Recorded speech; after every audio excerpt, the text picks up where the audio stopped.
Why do your habits fall apart after just a few days? You start with a perfect plan, but then, why does consistency feel so possible at first, until it suddenly isn't? You start the week motivated, you follow the plan to the letter.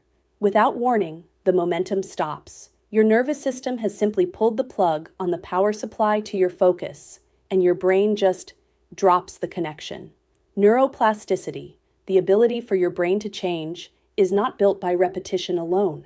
True habits aren't just forged by the grind of repetition, they are locked in during the silence of deep recovery.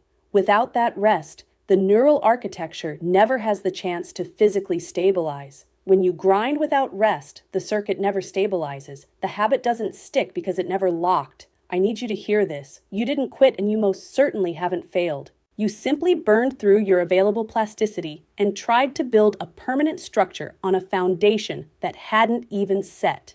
Align your effort with your biology. Take the brain blueprint quiz.